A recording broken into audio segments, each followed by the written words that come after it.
Cell structure. तो पिछली class में हम लोगों ने डिस्कस किया था प्रोकैरियोटिक सेल स्ट्रक्चर, यानी कि प्रोकैरियोटिक सेल की संरचना के बारे में अध्ययन किया। अब यहाँ हम यूकैरियोटिक सेल स्ट्रक्चर के बारे में अध्ययन करेंगे।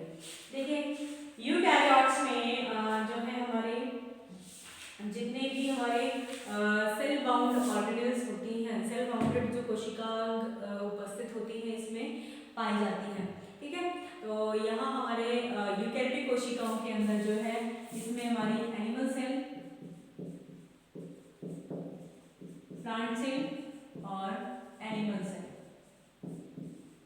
इसके अंदर दोनों आते हैं यूकैरियोट में, प्लांट सेल और एनिमल सेल। तो हम प्लांट सेल हमें डिस्कस मतलब डिटेल में नहीं पढ़ना है, तो एक बार हम इसका स्ट्रक्चर बना लेते हैं प्लांट सेल का। देखिए, प्लांट सेल का स्ट्रक्चर बना लेते हैं हम एक बार।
ये यहाँ हमारा बैक्टीरिया प्रेजेंट है। This is nucleus.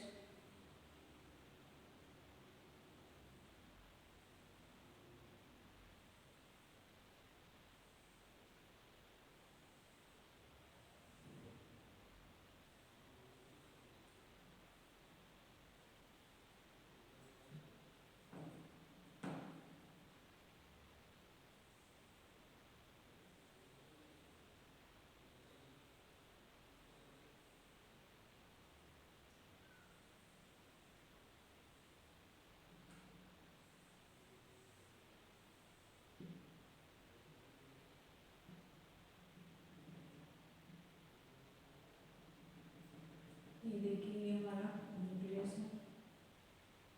This is nucleus.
ये हमारा प्लांट सेल का स्ट्रक्चर है। ठीक है, अब एक बार हम इसके डायग्राम इसमें बना लेते हैं, नेमिंग कर लेते हैं इसे। देखिए, सबसे पहले हम बात करते हैं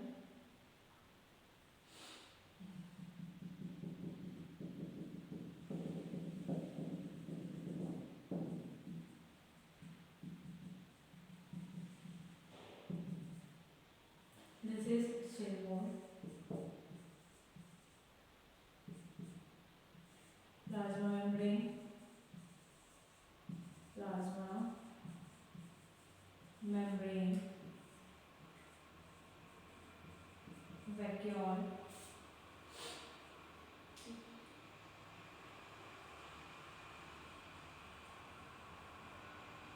ये देखिए ये हमारा माइटोकॉन्ड्रिया होगा।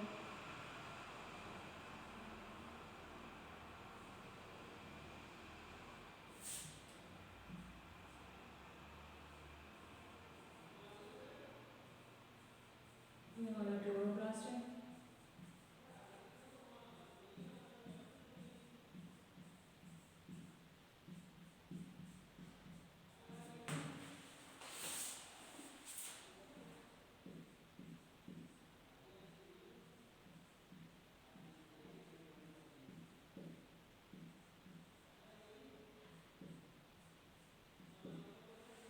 ये क्लोरोप्लास्ट हो गया। तो ये है क्लोरोप्लास्ट, माइटोकॉन्ड्रिया,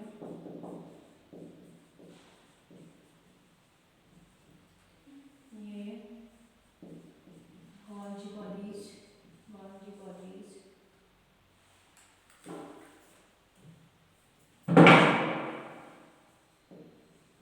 ठीक है। एंड दीज आर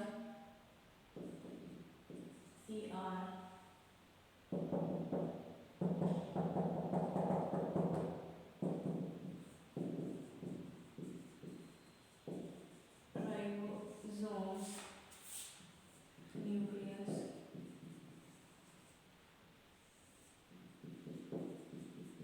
न्यूक्लियोलस, ठीक है। ये हमारा प्लांट सेल का डायग्राम है। देखिए प्लांट सेल का डायग्राम है ये हमारा। अगर हम अब इसमें बात करते हैं प्लांट सेल की, देखिए प्लांट सेल के अंदर अब यहाँ पे क्या है हमारा यूकैरियोटिक सेल्स जो है ये हमारे प्रोकैरियोट से ही ओरिजिनेट हुए हैं। गोल, अंडाकार, बहुभुजी, स्टार शेप्ड या कर्करूपी हो सकते हैं।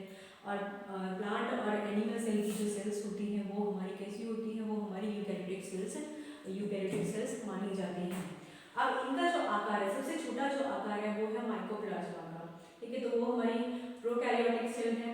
और डायलिस्टर न्यूनाइसिस की लंबाई इसमें कम है। तो स्पाइरलम वोलेटम की लंबाई इसमें से अलग। तो हम यूकैरियोट की बात कर रहे हैं तो शतुरमुर्ग के अंडे का सबसे बड़ी कोशिका यानी कि जो शतुरमुर्ग होता है, ठीक है। तो शतुरमुर्ग जो होता है शतुरमुर्ग जो है उसका जो एग होता है यानी कि ये सबसे बड़ी जो कोशिका है, लार्जेस्ट सेल इसको बोला जाता है, लार्जेस्ट सेल इसको बोला जाता है। इसकी जो साइज है 170 इंटू 155 माइक्रोमीटर होती है। कितनी है 170 इंटू 155 माइक्रोमीटर होती है। और दूसरा इसमें तंत्रिका तंत्र, ठीक है। तो तंत्रिका तंत्र की जो हमारी कोशिका होती है, तंत्रिका कोशिका होती है यानी कि नर्वस सेल जो होती है, नर्वस सेल जो होती है इसमें नर्वस सेल जो है 3 से लेके 3.5 फीट तक, ठीक है। 3 से 3.5 तक 3 से लेकर के 3.5 जो फिट है इस इतनी लंबी होती है, ठीक है। तो सबसे लंबी अधिक दूरी ये तय करती है। और यूकैरियोटिक कोशिका के अंदर सुस्पष्ट यानी कि सबसे पहले इसमें मेम्ब्रेन बाउंड जितने भी ऑर्गेनेल्स हैं, सुस्पष्ट झिल्लीबद्ध कोशिकांक यानी कि सुस्पष्ट झिल्लीबद्ध कोशिकांक इसमें उपस्थित होते हैं।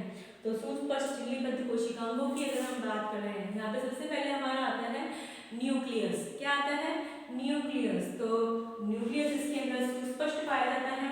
और प्लांट सेल जो है उसको सेल वॉल प्लस प्रोटोप्लाज्म इनमें डिवाइड किया है। और प्रोटोप्लाज्म में देखिए हम बात करते हैं, देखिए अगर ये हमारा यूकैरियोटिक प्लांट सेल की बात करते हैं, ठीक है। क्या है हमारा यूकैरियोटिक प्लांट सेल की जब हम बात कर रहे हैं, क्या बात कर रहे हैं यूकैरियोटिक प्लांट सेल की बात कर रहे हैं। तो प्लांट सेल तो इज इक्वल्स टू, तो यहाँ पे क्या है सेल वॉल प्लस प्रोटोप्लाज्म। और प्रोटोप्लाज्म जो है ये हमारा न्यूक्लियस और साइटोप्लाज्म, ठीक है, न्यूक्लियस और साइटोप्लाज्म। और साइटोप्लाज्म में हमारी प्लाज्मा मेम्ब्रेन और मेसोप्लाज्म, ठीक है, इसमें हमारा क्या आ जाएगा, प्लाज्मा मेम्ब्रेन एंड मेसोप्लाज्म, यानी कि केंद्रीय द्रव्य। और केंद्रीय द्रव्य के अंदर जितने भी ऑर्गेनेल्स हैं वो सारे इसमें कोशिकांग इसमें उपस्थित होते हैं, जैसे हमारा माइटोकॉन्ड्रिया है, प्लास्टिड्स है, गोल्गी बॉडीज है। देखिए हमारा ये जो है प्लाज्मा, देखिए यहाँ से सेल वॉल को अलग कर देते हैं, हमारा अंदर वाला जितना भी है वो प्रोटोप्लाज्म है। और प्रोटोप्लाज्म में से न्यूक्लियस को सेपरेट कर दिया तो वो हमारा साइटोप्लाज्म है। और cytoplasm contains plasma membrane plus mesoplasm. और मेसोप्लाज्म में हमारी सारी जो मेम्ब्रेन बाउंड ऑर्गेनेल्स हैं वो इसके अंदर आती हैं, जैसे हमारा mitochondria, Golgi bodies, chloroplast, vacuoles, ribosomes, endoplasmic reticulum, ठीक है, और माइक्रोट्यूब्यूल्स है, ये सारे हमारे ग्लाइसोसोम्स है, ये सब हमारे ग्लाइसोसोम, पेरोक्सिसोम, लाइसोसोम, ये सब हमारे इसके अंतर्गत आते हैं, ठीक। अब ये सारे के सारे जो है हमारे इसके अंतर्गत आते हैं, तो यहाँ हमारे जो है सबसे पहले हम बात करते हैं सेल वॉल की। तो इसकी जो सेल वॉल है वो सेल्यूलोज की बनी होती है और 3 स्तरों में, मध्य पट्टिका, प्राथमिक भित्ति और द्वितीय भित्ति में डिफरेंशिएटेड। ये हम डिटेल में सब 1 by 1 जो है वो डिस्कस करेंगे, ठीक है। देन प्लाज्मा मेम्ब्रेन, तो प्लाज्मा मेम्ब्रेन जो है ये भी इसमें सेल मेम्ब्रेन की बात करें तो इसमें ये मध्य परत, इसमें जो हमारी मेम्ब्रेन है वो हमारी फॉस्फोलिपिड्स की बनी हुई होती है और कोशिका के में बाहरी वातावरण के पदार्थों के आवागमन को ये नियंत्रित करती है। फिर राइबोसोम्स जो है ये हमारे क्या है, यानी कि एंडोप्लाज्मिक रेटिकुलम पे जो होती है हमारी सिंगल मेम्ब्रेन बाउंड सिस्टर्नी, यानी कि सिस्टर्नी नलिका और आशययुक्त होती है और ये केंद्रक से यानी कि न्यूक्लियस से ये जुड़ी हुई पाई जाती है और सतह से लेकर भारी यानी कि पूरा के पूरे सेल में नेटवर्क बना के रखती है।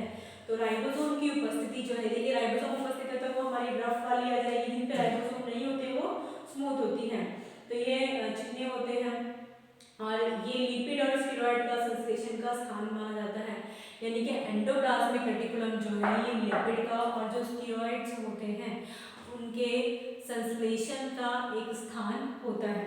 आगे बात करते हैं हम गोल्गी एपरेटस की, ठीक है। तो गोल्गी एपरेटस जो है ये चपटी कॉन्वेक्स कॉनकेव शेप की एक संरचना होती है, इसमें लंबी नलिकाकार भी होते हैं, आशय भी इसके अंदर पाए जाते हैं, एक के ऊपर एक लगी हुई होती है।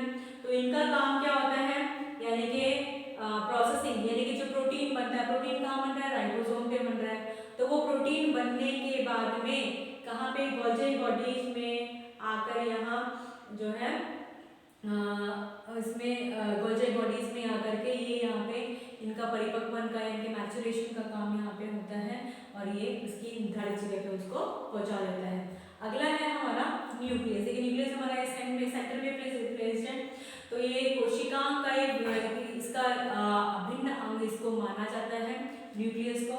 और न्यूक्लियस में यहाँ पे हमारा क्रोमोसोम प्रेजेंट होता है, ये भी डबल मेम्ब्रेन बाउंड है, देखिए यहाँ पे जो मेम्ब्रेन डबल मेम्ब्रेन बाउंड है, बीच बीच में इनमें पोर यानी न्यूक्लियर पोर उपस्थित होते हैं और इसके अंदर न्यूक्लियस भी होता है। तो गुणसूत्र में डीएनए यानी कि जो हमारा इसमें जो हमारा न्यूक्लियस है इसमें गुणसूत्र पाया जाता है और गुणसूत्र यहाँ पे क्या कर रहा है, ये हमारा अनुवांशिक पदार्थ के तौर पर यहाँ पे पाया जाता है।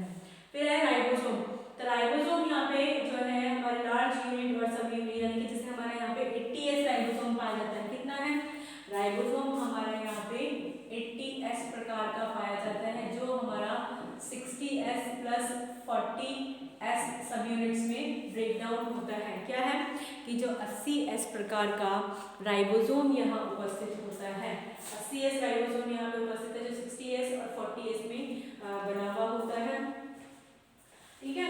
तो 60S और 40S में राइबोसोम यहाँ पे उपस्थित होता है। और अब यहाँ पे हम बात करें कि जो हमारे जो इसमें राइबोसोम्स है, तो राइबोसोम का काम क्या होता है, प्रोटीन का संश्लेषण करना, कोशिका द्रव्य में स्वतंत्र रूप से ये उपस्थित होते हैं। अब नेक्स्ट है माइटोकॉन्ड्रिया, तो माइटोकॉन्ड्रिया जो है ये भी डबल मेम्ब्रेन बाउंड स्ट्रक्चर होता है, इसमें भी सिस्टर्नी उपस्थित होती हैं, इसमें उपस्थित होती है जो इनके क्षेत्रफल को बढ़ाती हैं। ठीक है, तो यहाँ पे क्या है, ये लिपिड प्रोटीन, इसमें यानी कि 10% जो है डीएनए वलयकार उपस्थित होता है, प्रोटीन 70% है, लिपिड इसमें 30% उपस्थित होते हैं और आरएनए 1% उपस्थित होता है। तो जो ये जो सेल है उसका पावर हाउस से बोला जाता है, यानी कि जो हमारी ऑक्सीडेटिव फॉस्फोरिलेशन है उसका जो क्रैब साइकिल है या इलेक्ट्रॉन ट्रांसपोर्ट चेन है वो यहीं पर होता है। तो ऑक्सीडेटिव फॉस्फोरिलेशन का जो प्रोसेस है वो हमारा कहाँ पे होगा, वो हमारा माइटोकॉन्ड्रिया में होता है। अब हरित लवक यानी कि क्लोरोप्लास्ट, तो क्लोरोप्लास्ट जो है ये फोटोसिंथेसिस की एक साइट होती है और इसके अंदर इसमें इसका जो ये भी डबल मेम्ब्रेन बाउंड होता है, इसमें जो है थाइलाकोइड्स जो है के ऊपर एक चट्टे के रूप में उपस्थित होते हैं और इसका स्ट्रोमा प्रेजेंट होता है। तो लाइट रिएक्शन और डार्क रिएक्शन भी यानी कि प्रकाश संश्लेषण का जो स्थल होता है वो हमारा क्लोरोप्लास्ट ही माना जाता है। फिर लाइसोसोम, तो लाइसोसोम जो है यहाँ पे पाचन में सहायक होते हैं, ये एकल झिल्ली परिबद्ध होते हैं और इनके अंदर क्या होता है कि एंजाइम्स, विभिन्न प्रकार की हाइड्रोलाइटिक एंजाइम्स पाई जाती हैं जो वेस्ट प्रोडक्ट्स को हाइड्रोलाइट करते हैं यानी कि उसको डिग्रेड कर देती हैं। फिर है परऑक्सीजोम्स, तो परऑक्सीजोम जो है इसमें कैटालिस एंजाइम और प्रेजेंट होती है और ये भी एक झिल्लीबद्ध यानी कि सिंगल मेम्ब्रेन बाउंड स्ट्रक्चर होता है। इसमें H2O2 के अपघटन के लिए एंजाइम उपस्थित होती है और ग्लाइकोलेट साइकिल के लिए एंजाइम्स भी यहाँ पे पाई जाती हैं। फिर है इसमें वैक्यूल यानी कि रिक्तिका, ये हमारी रिक्तिका है। तो रिक्तिका जो है यहाँ पे ये भी स्टोनोब्लास्ट झिल्ली से ये परिबद्ध होता है और इसके अंदर इसमें जो लिक्विड भरा हुआ होता है उसमें शुगर्स होते हैं, कार्बोनिक एसिड्स होते हैं, मिनरल्स एंड न्यूट्रिएंट्स होते हैं, खनिज पदार्थ होते हैं। तो ये क्या करते हैं कि कोशिका की यानी कि सेल की जो ऑस्मोफिलिक कंसंट्रेशन है यानी कि उसका जो पीएच है उसे मेंटेन करके रखता है, उसकी कंसंट्रेशन को मेंटेन करके रखता है। ठीक है, अब जैसे हम सेल वॉल की बात करते हैं तो एनिमल सेल में सेल वॉल जो है एब्सेंट होती है, प्लास्टिड्स एब्सेंट होते हैं और जो सेंट्रियोल्स होता है वो हमारा प्लांट सेल में एब्सेंट होता है। वैक्यूल्स जो है एनिमल सेल में एब्सेंट होते हैं। गोल्जी बॉडीज जो है एनिमल सेल में बहुत ही मतलब वेल डेवलप्ड होते हैं और प्लांट सेल में डिप्टियोसोम या फिर कम विकसित होते हैं। लाइसोसोम दोनों में प्रेजेंट होते हैं। स्फेरोसोम्स जो है ये तो फैट जो स्टोरिंग बॉडीज होती है तो वो प्लांट में प्रेजेंट होते हैं, एनिमल्स में एब्सेंट होते हैं। और जो फूड का जो संचय होता है देखिए एनिमल सेल्स में ग्लाइकोजन की फॉर्म में होता है, किसकी, एनिमल सेल्स में ग्लाइकोजन की फॉर्म में होता है। और जब हम प्लांट सेल की बात करते हैं तो वहाँ पे जो फूड स्टोर्ड होता है वो स्टार्च की फॉर्म में स्टोर्ड रहता है। ठीक है, अब फोटोसिंथेसिस जो है वो प्लांट सेल्स में होता है, एनिमल सेल्स में नहीं होता है। और साइटोकाइनेसिस इमेजिनेशन होता है इसमें और वहाँ पे सेल प्लेट का फॉर्मेशन होता है। माइटोसिस में एस्टर बनता है, वहाँ पे एस्टर अनुपस्थित होता है। तो ये एनिमल सेल और प्लांट सेल में डिफरेंसेस हैं। ठीक है, और अब हम इसका जो फर्स्ट ऑर्गेनेल है यानी कि जो फर्स्ट सबसे पहली जो लेयर है वो हम डिस्कस करते हैं, यानी कि हम आज ले रहे हैं इसकी cell wall.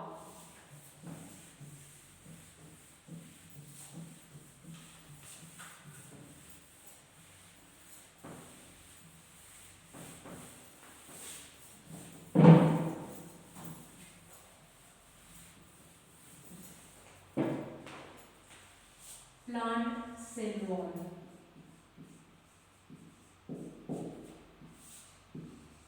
Plant cell wall, तो प्लांट सेल वॉल जो होती है, ठीक है, तो कोशिका भित्ति यानी कि ये जो है ना बाहरी होती है और ये कैसी होती है, नॉन लिविंग होती है। कैसी है, नॉन लिविंग होती है। प्लांट सेल वॉल को 3 कैटेगरीज में डिवाइड किया गया है। 3 कैटेगरीज क्या है, ठीक है, तो इसको जो कोशिका भित्ति की संरचना है सबसे पहले जो है कोशिका भित्ति की उपस्थिति सर्वप्रथम रॉबर्ट हुक द्वारा 1965 में, तो किसने की थी, कोशिका भित्ति की रॉबर्ट हुक ने 1965 में कॉर्क सेल्स में, किसने, रॉबर्ट हुक ने 1965 में कॉर्क सेल्स की कोशिकाओं में बताई थी। और बाधित कोशिका भित्ति जो है सेल्यूलोज, हेमिसेल्यूलोज और पैक्टिन की बनी होती है। किसकी बनी होती है, सेल्यूलोज, हेमिसेल्यूलोज और पैक्टिन कवकों में काइटिन की, जीवाणुओं में म्यूरिन की बनी होती है। और कोशिका भित्ति सूक्ष्म फाइबर से बनी होती है, ये बहुत ही सूक्ष्म यानी कि महीन धागे होते हैं, इनकी लंबाई 100 से 200 एंगस्ट्रॉम तक हो सकती है। तो संरचना के आधार पर, किसके संरचना के आधार पर इसे 4 कैटेगरीज में डिवाइड किया गया है। इसमें 4 कैटेगरीज में डिवाइड किया गया है। तो पहला है इसमें मिडिल लैमेला,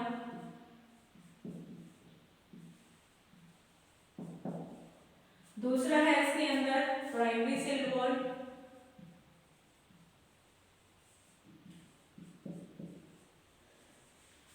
तीसरा है इसके अंदर सेकेंडरी सेल वॉल एंड चौथा है इसमें tertiary cell wall. Middle lamella से primary cell wall, secondary cell wall, tertiary यानी कि मध्य पटलिका, प्राथमिक कोशिका भित्ति, द्वितीय कोशिका भित्ति और तृतीय यानी कि तृतीय कोशिका भित्ति। तो मध्य पटलिका का निर्माण जो है कोशिका द्रव्य के विभाजन से होता है। क्या होता है कि जो कोशिका द्रव्य का विभाजन होता है यानी कि जब हमारा साइटोप्लाज्म डिवीजन शुरू होता है तो वहां पे उस समय इसका, और दो आसन्न कोशिकाएं जो होती है यानी कि दो एडजेसेंट सेल्स यानी कि एक सेल ये एक सेल ये, ठीक है, दो आसन्न कोशिकाओं या पुत्री कोशिकाओं के मध्य में ये साझा भित्ति को ये स्थित होता है, यानी कि दो एडजेसेंट सेल्स के बीच में ये साझा करते हैं भित्ति। और इसका निर्माण कोशिका के गोल्जी उपकरण यानी कि गोल्जी बॉडीज और एंडोप्लाज्मिक रेटिकुलम के जो पार्टिकल्स होते हैं यानी कि गोल्जी बॉडीज और एंडोप्लाज्मिक रेटिकुलम के जो पार्टिकल्स होते हैं उनसे मिलकर हमारी मिडिल लैमेला बनती है। किससे बन रही है, ठीक है, तो किससे बन रही है, Golgi bodies plus ER particles, ठीक है, किससे, गोल्जी बॉडीज और ER पार्टिकल्स के जो, और कैल्शियम गोल्जी की जो स्राव होते हैं कैल्शियम और मैग्नीशियम पैक्टेट का इसमें आधिक्य होता है। क्या करेगा, तो यहाँ पे कैल्शियम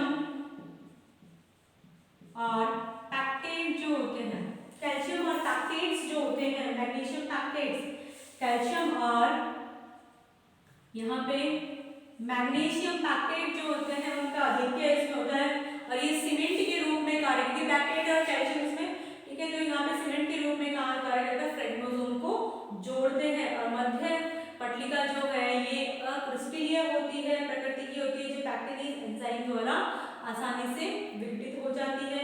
और मध्य पटलिका तथा अन्य कोशिकाओं छोटे छोटे रंध्रों युक्त होती है, ठीक है। तो ये हुआ हमारा पहला, यानी कि मध्य पटलिका जो है ये दो एडजेसेंट सेल्स के बीच में उपस्थित होती है, यानी कि उन्हें साझा करती है।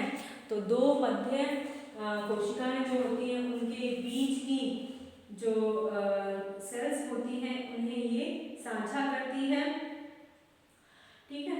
तो अब यहाँ पे जो इनका इसमें साझा कर रही है ये इसको, अब सबसे पहले हम बात कर रहे हैं इसमें कि प्राथमिक भित्ति की यानी कि प्राइमरी सेल वॉल की। अब उसके बाद हमारी मिडिल लैमेला हो गया, दूसरा है इसमें, तो ये सबसे पहले बनती है मध्य पटलिका के दोनों ओर, यानी कि दोनों ओर, इधर भी, ठीक है। जैसे सपोज करो ये हमारी एक सेल है, ये हमारी एक सेल है, ये है मिडिल लैमेला, तो मिडिल लैमेला के इधर और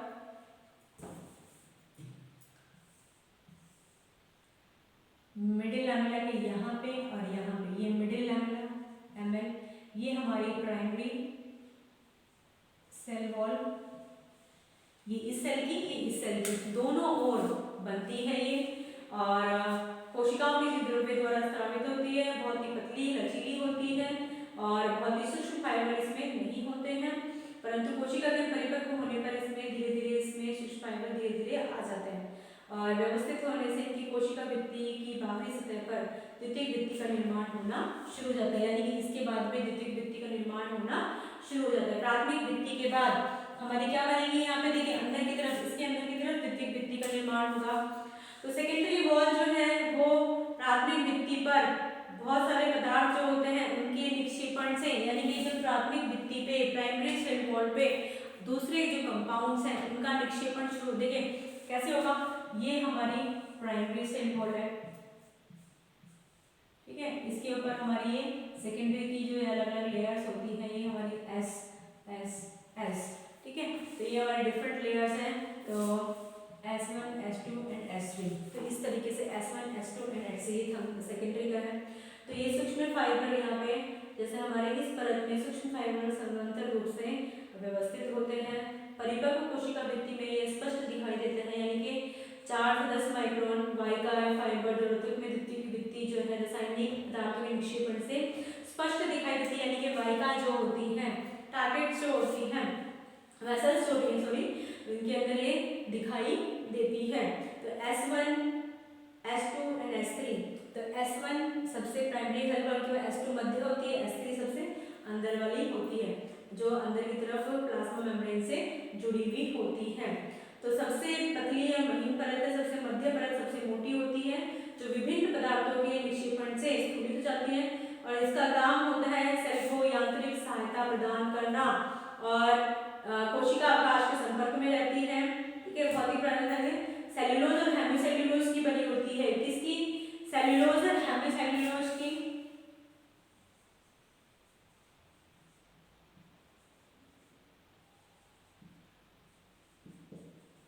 सेल्यूलोज और हेमिसेल्यूलोज की बनी होती है। इसके अलावा लिग्निन, सुबेरिन, ठीक है। सेल्यूलोज हेमिसेल्यूलोज की बनी होती है, इसके अलावा इसमें लिग्निन और सुबेरिन का निक्षेपण होता है। किसका? लिग्निन और सुबेरिन का इसमें निक्षेपण पाया जाता है, जिसकी वजह से स्थूलित रहती है, यानी कि जो हमारी H2 होती है वो सबसे मोटी होती है, और H2 सबसे मोटी होने के साथ साथ में इसमें निक्षेपण रहता है, स्थूलित होती है ये, और इसमें निक्षेपण होने की वजह से ये थोड़ी हार्ड हो जाती है। अब तीसरी है यहाँ पे, ये सॉरी ये वाली था, ये यहाँ पे, ये सारा यहाँ पे आएगा, ठीक है। चौथा है इसके अंदर हमारा टर्शरी वाला। तो टर्शरी जो है वो हमारा क्या होगा, यानी कि तृतीयक वाल। तो यह जाइलम की बनी हुई होती है और सब में उपस्थित नहीं होती है, ठीक है। तो ट्रैकेट्स में मिलती है अनावृत बीजी के जो कॉनिफर्स होते हैं, यानी कि ये किसकी बनी हुई है? ये जाइलम की बनी हुई है, जाइलम की बनी हुई है, सब में नहीं पाई जाती। किसकी बनी हुई, किसमें होती है ये? जिम्नोस्पर्म के,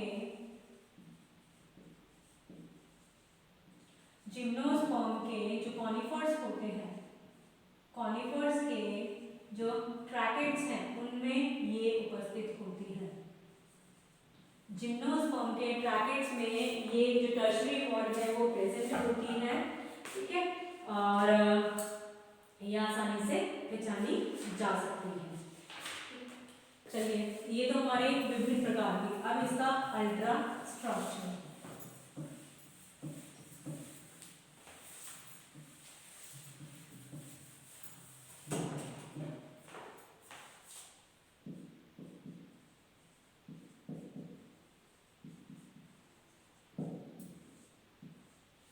ultra structure of cell wall, ठीक है। तो ये कोशिका भित्ति जो है त्रिस्तरीय होती है, प्रत्येक जो फाइब्रल से बनी होती है ग्लूकोज के अणु जुड़कर एक लंबी श्रृंखला बनाते हैं, यानी कि किसके हैं? ग्लूकोज के जो मॉलिक्यूल्स होते हैं वो एक लॉन्ग चेन बनाते हैं। क्या बनाते हैं? ग्लूकोज के मॉलिक्यूल्स जो मिलकर एक लॉन्ग चेन बनाते हैं, और ग्लूकोज के जो मॉलिक्यूल्स हैं, तो यानी कि ग्लूकोज के जो मॉलिक्यूल्स होंगे तो वो क्या बनाएंगे? यहाँ पे सेल्यूलोज बनाते हैं। ग्लूकोज के जो मॉलिक्यूल्स हैं वो क्या बना रहे हैं, ठीक है। तो यहाँ पे हम इसको बोल सकते हैं सेल्यूलोज,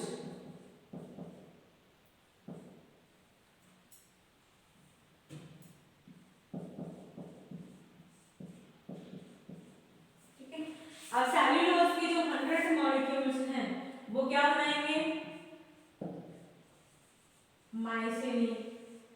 20 माइसेली क्या बनाएंगे? माइक्रोफाइब्रिल, ठीक है। और 250 माइक्रोफाइब्रिल जो है वो बनाते हैं फाइब्रिल। ये पूरा स्ट्रक्चर बनता है कि जो हम बोल रहे हैं कि माइक्रोफाइब्रिल और फाइब्रिल की बनी हुई होती है।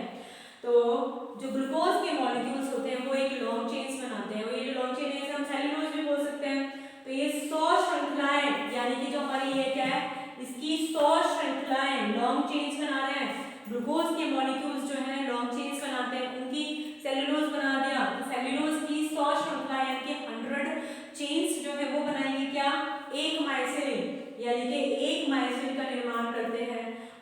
20 माइसिल मिसेल बनके मिलकर के एक माइक्रोफाइबर बनाते हैं और एक माइक्रोफाइबर बनाया और 20 माइक्रोफाइबर्स मिलके फाइब्रिल का निर्माण करते हैं। तो प्राइमरी जो वॉल होती है उसमें माइक्रोफाइबर जो है अनुप्रस्थ दिशा में उपस्थित होते हैं और सेकेंडरी में जबकि कुंडलाकार होते हैं। तो कोशिका भित्ति की अधात्री में जो मैट्रिक्स में रेशक आधे जुड़ते हो सकते हैं। हेमिसेलुलोज, पैक्टिन और लिग्निन के इसमें पदार्थ उपस्थित होते हैं। अब कोशिका भित्ति बनती कहाँ से है? देखिए कोशिका भित्ति का जो बनना है, ठीक है, तो गोल्जी बॉडी यानी जब दो सेल बनते हैं तो उनकी जो सेल प्लेट का निर्माण होता है जिससे जो मैच्योर सेल वॉल है नई कोशिका भित्ति फ्रेगमोप्लास्ट नामक संरचना का निर्माण करती है। और फ्रेगमोप्लास्ट जो होते हैं वो एंडोप्लाज्मिक रेटिकुलम के खंड गोल्जी बॉडी की बड़ी बड़ी पुटिकाएं यानी क्या होगा, जो एंडोप्लाज्मिक रेटिकुलम के जो फ्रेगमोप्लास्ट जो होते हैं या गोल्जी बॉडीज की जो वेसिकल्स या पुटिकाएं जो होती हैं उनसे मिलकर के जो है ये मध्य पटलिका का निर्माण होता है। उसके बाद में प्राइमरी सेल वॉल बनती है और देन उसके बाद में हमारी सेकेंडरी सेल वॉल का निर्माण होगा। तो धीरे धीरे ये पुटिकाओं में पैक्टिन भरा जाता है और पैक्टिन से यानी कि पैक्टिन जब इनमें धीरे धीरे पैक्टेट्स आने लगते हैं यानी कि कैल्शियम और मैग्नीशियम के पैक्टेज का इसमें स्रवण होने निक्षेपण होने लगता है तो ये मध्य पटलिका का निर्माण करते हैं। सेल्यूलोज युक्त मध्य पटलिका जो है ये गोल्जी बॉडी के जो सम्मिश्र होते हैं वेसिकल्स होते हैं एंडोप्लाज्मिक रेटिकुलम्स के मिश्रण से ये बनता है। और प्लाज्मा मेम्ब्रेन के द्वारा जो माइक्रोफाइबर्स बनते हैं धीरे धीरे निक्षेपित होते जाते हैं जिससे प्राइमरी सेल वॉल का निर्माण होता है, इनमें लिग्निन का निर्माण होना शुरू हो जाता है। ठीक है, तो यहाँ पे जो प्राथमिक भित्ति है वो वृद्धि करती है, तो धीरे धीरे वो वृद्धि करती है तो कर्णाधार यानी कि वृद्धि के रूप में कण के धीरे धीरे नए कण बनेंगे उस प्रकार से हो सकती है। प्राथमिक भित्ति संपूर्ण मोटाई की परत में रूप में वृद्धि होती है, तो दोनों प्रकार से होती है। छोटे कण के रूप में भी हो सकती है प्राथमिक भित्ति की यानी कि एक एक कण या फिर मोटी भित्ति के रूप में भी हो सकती है। अब कोशिका भित्ति जो है उसका रासायनिक जो परिवर्तन है यानी कि जो रासायनिक इसका हम मानते हैं केमिकल्स होते हैं तो इसमें अलग अलग यानी कि जो रासायनिक परिवर्तन है या केमिकल चेंजेस है वो आते हैं।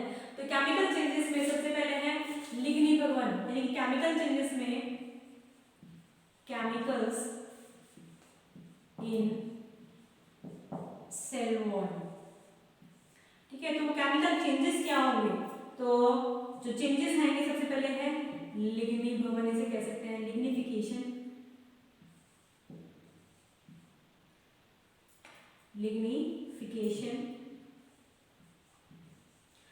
लिग्निफिकेशन है हमारा क्यूटेनाइजेशन है सुबेराइजेशन है। क्यूटेनाइजेशन सुबेराइजेशन क्यूटेनाइजेशन सुबेराइजेशन।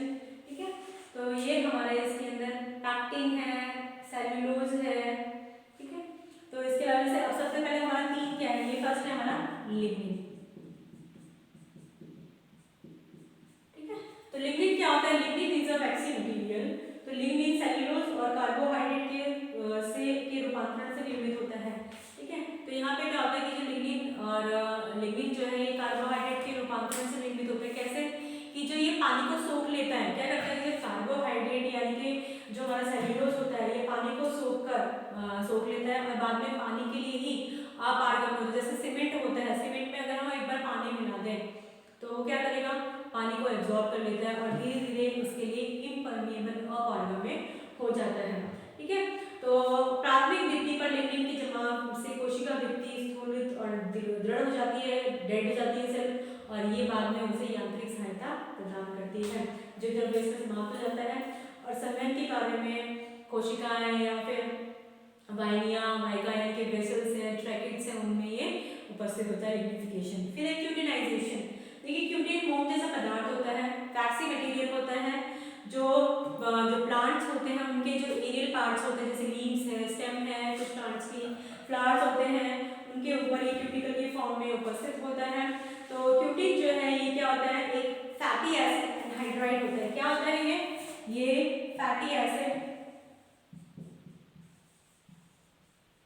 फैटी एसिड एनहाइड्राइड होता है।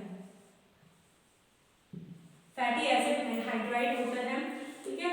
और क्यूटिकल जल के लिए अपारगम्य होता है, ये भी बाह्य भागों का ट्रांसपिरेशन से उनको प्रोटेक्ट करता है। तीसरा है इसके अंदर सुबेराइजेशन। तो सुबेरिन जो है ये भी वसाओं का एक कॉम्प्लेक्स होता है, मिश्रण होता है, और ये सेल वॉल पर सुबेराइजेशन इसे कहते हैं, और ये भी इम्परमेबल होता है। और सुबेरिन का जो जमाव है मुख्यतः जो हमारी मिडिल लामेला होती है उस पर ये पाया जाता है, ठीक है। और ये भी जो सेल्स होती है वो डेड होती है, कॉर्क सेल्स और ये सारी डेड होती है। अब इसके बाद है फॉर्मेशन ऑफ सैपलिंग। जो फ्रूट्स होती हैं उनकी जो मिडिल लामेला होती है उसमें कैल्शियम और मैग्नीशियम के पैकेट से बनी होती है, और प्राथमिक और द्वितीय भित्तियां सेल्यूलोज की बनी हुई होती हैं। तो फलों के पकने के समय जो ये भित्तियां पैक्टिन से बनता है ये जल में घुलनशील होता है, तो ये हमारा पैक्टिन का हो गया, ठीक है। तो फॉर्मेशन ऑफ पैक्टिन,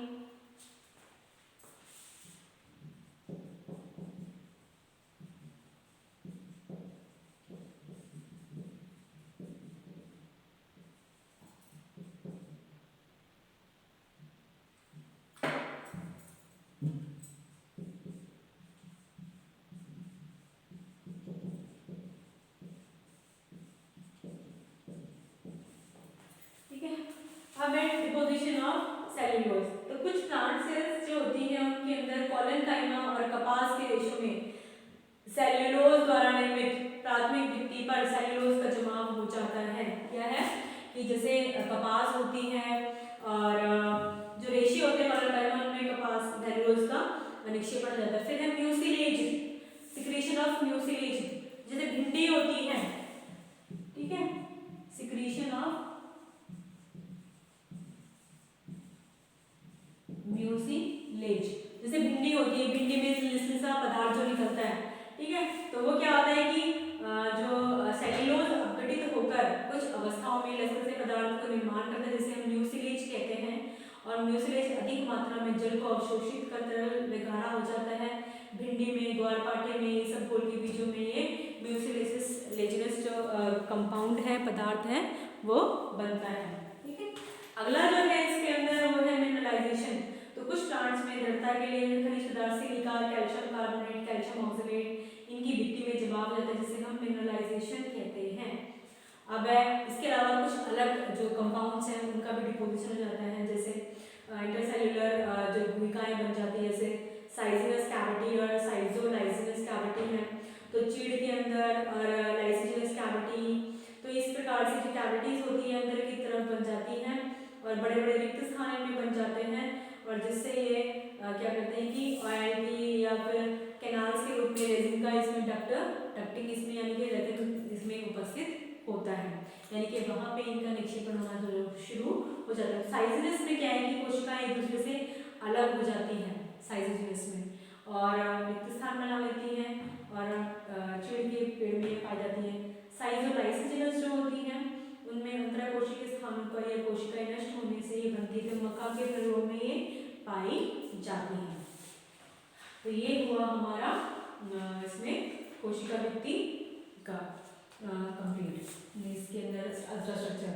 अब कोशिका भित्ति का जो स्थूलन होता है, ठीक है, थिकनिंग जो होती है वो अलग अलग प्रकार की हो सकती है, ठीक है। अब ये देखिए स्थूलन जो होता है कोशिका भित्ति का, ये लिग्निफिकेशन से होता है, यानी कि जो लिग्निन है इनके ऊपर धीरे धीरे जमाव होना शुरू हो जाता है, और ये कोशिका स्क्लेरोकाइमा कोशिकाओं के अंदर परिवर्तित हो जाती है, समान रूप जमाव से पूर्णतः स्थूलित हो जाती है। तो इनका जो जमाव है, ठीक है, तो सबसे पहला है इसके अंदर एन्यूलर जो जमाव है, यानी कि थिकनिंग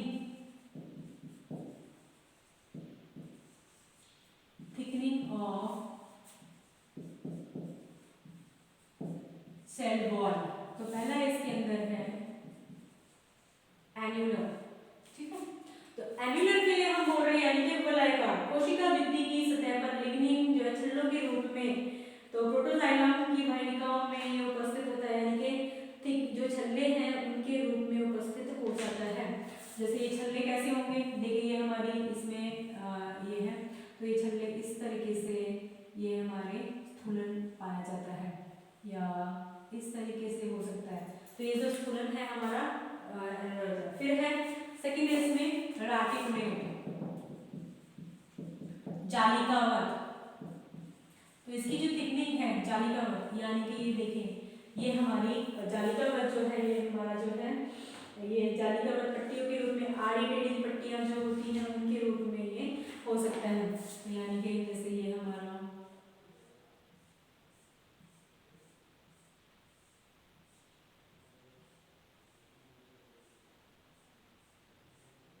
ठीक है, इस तरीके से ये रेटिकुलेट जो है लिग्निफिकेशन हो सकता है। ठीक है, नेक्स्ट है इसके अंदर स्कैलरी फॉर्म। तो स्कैलरी फॉर्म जो है, स्कैलरी फॉर्म में सीढ़ी नुमा, ठीक है, कैसा होगा, सीढ़ी नुमा। तो स्कैलरी फॉर्म में सीढ़ी नुमा हमारा इसमें स्थूलन हो सकता है।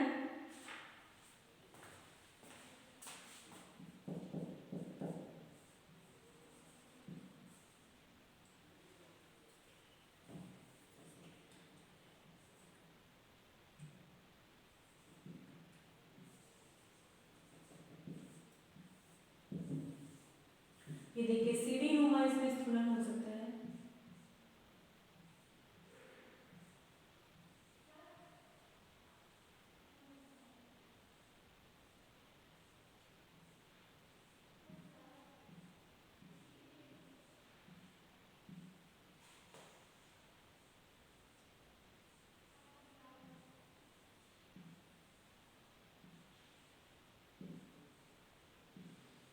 ये देखिए इस तरीके से इसमें सीढ़ी नुमा हो सकता है। इसके अलावा स्पाइरल हो सकता है। ठीक है, स्पाइरल कैसे होगा, फोर्थ इज स्पाइरल।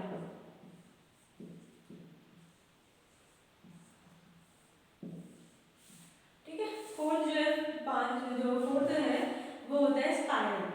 तो स्पाइरल जो है ये इस तरीके से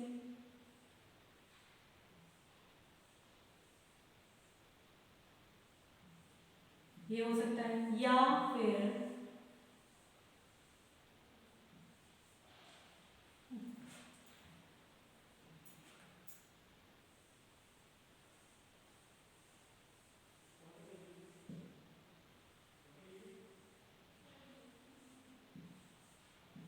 इस तरीके से ये हो सकता है। तो स्पाइरल हो सकता है। फिर है पिटेड, यानी कि गर्त में। तो जो गर्त है वो दो प्रकार से हो सकते हैं। देखिए जो हमारा फिफ्थ है वो है पिटेड। तो गर्त जो है हमारे दो तरह के हो सकते हैं, एक होते हैं सिंपल और दूसरे होते हैं बॉर्डर्ड। दूसरे होते हैं बॉर्डर्ड। देखिए सिंपल पिट में क्या होगा कि जो छिद्र है वो सिंपल जो है कैसा होगा, ऐसा होगा सिंपल छिद्र। यानी कि अगर हम ये भी बनाएं तो वो छिद्र हमारे इस तरीके से हमें दिखाई देंगे, वो सिंपल छिद्र होते हैं। ठीक है, और छोटे छोटे रिक्त स्थान होते हैं, लेकिन इसमें तो सिंपल जो है वो पिट्स युगल में या मध्य पट्टिका में अलग रहती है इनसे। और जो हमारे बॉर्डर्ड पिट होते हैं, तो बॉर्डर्ड पिट के अंदर देखिए बॉर्डर्ड पिट जो है यहाँ पे हमारा ये इस तरीके से होता है।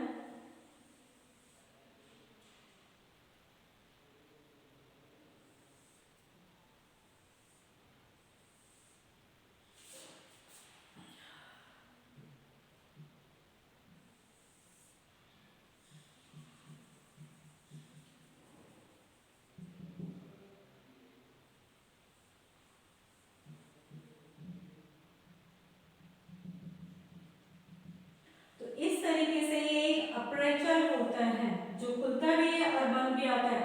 ये हमारा पिट चैम्बर है, यानी कि घट का जो ये चैम्बर है, इस चैम्बर में यहाँ ये हमारा लगा होता है, इसे हम कहते हैं टॉरस। क्या कहते हैं इसको, टॉरस। ठीक है, और इस पिट का अपर्चर होता है, ये खुलता है और बंद होता है। यानी कि जब हम बात करते हैं ये बॉर्डर्ड पिट जो है इसमें मिल्कीप के समान ही होगा, सबसे छोटा इसके अंदर दिखाई देता है। तो हमारा इसमें जो पिट है वो हमारा गोल अंडाकार प्रकार का हो सकता है। और परिवर्तित इसमें जो बॉर्डर्ड पिट है इसके अंदर गर्त झिल्ली स्थूलित होती है, और स्थूलित झिल्ली को टॉरस कहा जाता है। यानी कि जो हमारी ये झिल्ली होती है, इस झिल्ली को, स्थूलित झिल्ली को टॉरस कहते हैं। यानी कि अगर ये हमें दिखेंगे भी, जैसे हमने यहाँ पे बनाया था, तो ये जो पिट है, ये पिट हमें कैसे दिखेंगे, ये पिट जो है हमें इस तरीके से ये हमें डॉट के रूप में देखिए, इनमें और इनमें डिफरेंस दिख रहा है। यहाँ बीच में एक मेम्ब्रेन यानी कि उपस्थित है।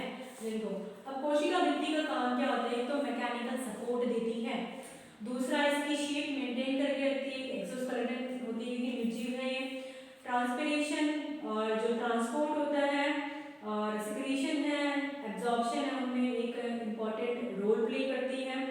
साथ में पारगम्य होने से जल में खनिज पदार्थों का निर्माण करने में सहायक होती है और इसमें अंतर शोषण यानी कि इम्बिबिशन भी इजीली हो पाता है। तो क्या करती है कोशिका भित्ति, यहाँ पे मैकेनिकल सपोर्ट दे दिया है, ट्रांसपिरेशन, ट्रांसपोर्ट, ठीक है, अवशोषण इनमें सहायता प्रदान करती है और इम्बिबिशन में सहायक होती है। तो ये हमारी कंप्लीट हुई सेल वॉल और उसका स्ट्रक्चर एंड फंक्शन।